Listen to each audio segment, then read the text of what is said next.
중국 전승절 열병식 보셨나요? 얘네는 발만 칼각인 게 아니고 시선도 칼각이에요. 심지어 합창하는 사람들 이 벅차오르는 표정까지 맞춥니다. 근데 이 기세등등하게 칼각 열병식 하기 며칠 전에 충칭에서 누군가 건물 벽면에 이런 걸 띄웁니다. 推翻共产党暴政起来吧不愿做奴隶的人们 해석하면 이렇습니다. 공산당의 폭정을 뒤집자. 일어나라. 노예가 되길 원치 않는 사람들이요.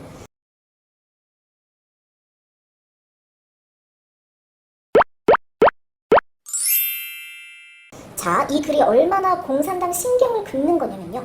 起来吧不愿做奴隶的人们 이게 중국 국가에서 나오는 가사예요.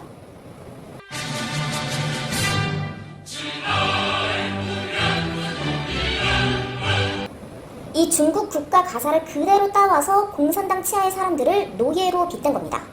대체 어떤 야수의 심장을 가진 분인지 모르겠는데 경찰이 어디서 글씨를 띄우는지 파악해서 숙박시설 찾아오는 장면까지 몰래 녹화를 해요. 무사하실까 걱정됩니다. 자, 이 사건을 보고 이런 생각이 드실 거예요. 아, 중국 사람들이 부글부글 끓고 있구나. 뭔가 일어날 수 있겠구나. 그리고 장류시에서 일어났던 학교폭력 항의 시위도 떠올리실 겁니다. 아, 이런 게 또 일어날 수 있겠구나. 이번에는 공산당을 향해서. 근데 중국에 살고 있는 입장에서 저는 그럴 가능성은 아직 희박하다고 봅니다. 이제부터 그 이유를 설명해 드릴게요. 우리나라 사람들이 중국에 대해 갖고 있는 대표적인 오해가 있어요. 중국에서는 시위 못해. 큰일 나. 다 잡혀가고 그 다음에 어떻게 되는지 아무도 몰라. 근데 시위를 원천 봉쇄하는 건 아닙니다. 장류시 시위가 최근 들어서는 좀 큰 시위였지만은 이런 시위도 있었어요. 이게 명절에 폭죽 못 터뜨리게 한다고 화나서 벌인 시위입니다. 중국 사람들은 어떤 의미로는 참 대단한 사람들이에요. 뭐 시위가 쉽지는 않죠. 뭐 기사도 안 나오기 때문에 확장도 안 됩니다. 그래도 뭐 이런 시위 저런 시위 뭐 임금 체불 재산권 관련 시위는 심심치 않게 있습니다. 원천 봉쇄가 아니란 뜻이에요. 원천 봉쇄된 거는 오직 하나의 공산당을 겨냥한 정치 시위뿐입니다. 왜냐면은 인구가 14억인데 뭐 이런저런 불만이 터져나올 수밖에 없잖아요. 근데 이런저런 각종 시위를 당해서 원천 봉쇄한다 그러면은 이런 수요 저런 수요 다 공산당을 표적으로 터져나올 수가 있어요. 이게 가장 위험하다는 걸 아주 잘 알고 있습니다. 그러니까 정치적인 시위는 철저하게 감시하고 봉쇄하되 나머지는 어느 정도 흐린 눈을 해주는 거예요. 숨구멍을 틔워준다는 거죠. 그래도 요즘 중국 사람들 깨어있지 않냐고요? 중국의 정치 체제가 좀 다르다는 거는 인지하고 있어요. 분명히. 근데 잘 들여다봐야 하는 게 우리는 사실 중국의 체제를 정치적 자유의 실종이랑 결부짓는단 말이에요. 근데 중국 사람들은 지금의 체제를 발전이랑 결부지어요.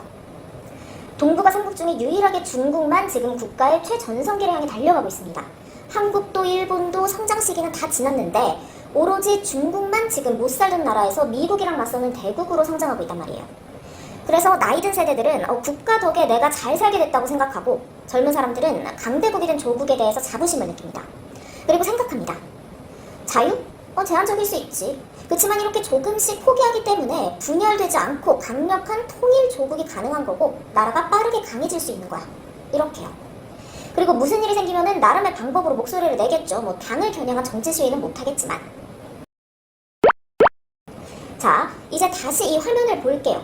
이게 지금 체제에 불만을 가진 중국 사람들이 할 수 있는 최대치입니다. 스스로를 노출시켜서 어떤 행동을 벌여봤자 상당수의 중국 사람들은 애초에 제한된 자유를 감수해야 한다고 생각하고 있고 당장 내 가시적 이익이 걸린 문제는 목소리를 낼 창구가 아주 닫혀버린 게 아니니까 그런대로 정치적인 목소리만 참으면은 살만할 거고 또 비슷한 뜻을 가진 사람들이 있어도 기사가 나가지 않으니까 동조해서 행동하기 어려울 겁니다. 이 모습보다는 이 모습이 더 힘을 가질 수밖에 없는 게 지금의 중국입니다.